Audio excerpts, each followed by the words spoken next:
The world of transportation is changing fast. Self-driving cars, once a sci-fi idea, are now being tested on real streets in America. Waymo, Tesla, Cruise, Uber, ATG. Everyone is racing to build a driverless future. But here's the big question everyone wants to know. What happens to Uber drivers when autonomous cars take over? And how many jobs are actually at risk in the United States? Today, we're diving deep into the future of ride-hailing, the truth about driverless taxis, and what this massive shift means for millions of workers. Over the past decade, companies have invested more than $100 billion into autonomous vehicle technology. These cars use a combination of LiDAR, laser scanning the environment radar, detecting objects and speed cameras, seeing the road like a human AI algorithms, making real-time driving decisions. And guess what? Self-driving taxis are already here in certain US cities. Waymo is operating driverless rides in Phoenix. Cruise tested in San Francisco.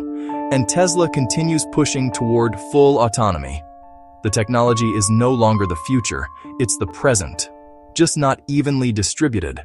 Uber has been clear about its long-term vision, driverless Uber rides. Uber even launched its own advanced technologies group to develop autonomous cars.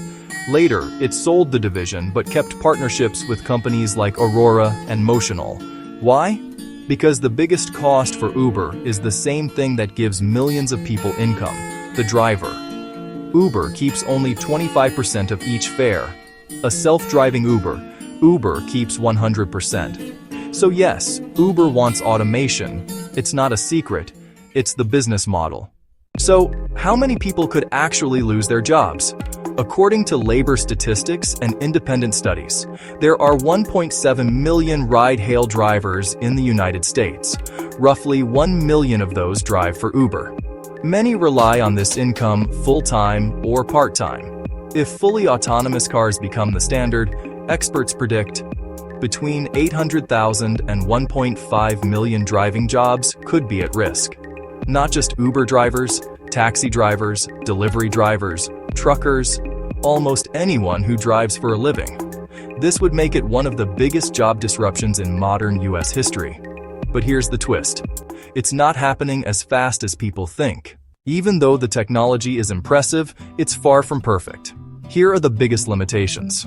1. Bad weather rain, snow, fog, sensors struggle. 2. Complex environments. Busy cities like New York or Boston. Still too unpredictable. 3. High costs. A fully autonomous car costs $100,000 in hardware alone. 4. Regulations. Every city, every state, different laws. 5. Public distrust.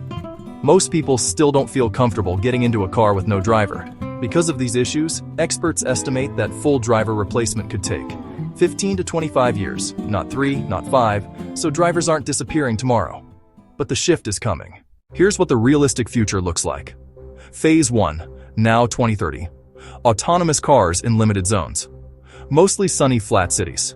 Human drivers still dominate. Phase 2, 2030-2038. Mixed fleets. Some areas allow only driverless cars. Drivers begin losing trip volume. Phase 3, 2038-2045. Full automation in major cities. Human drivers used only in rural areas or special cases. This isn't a single moment.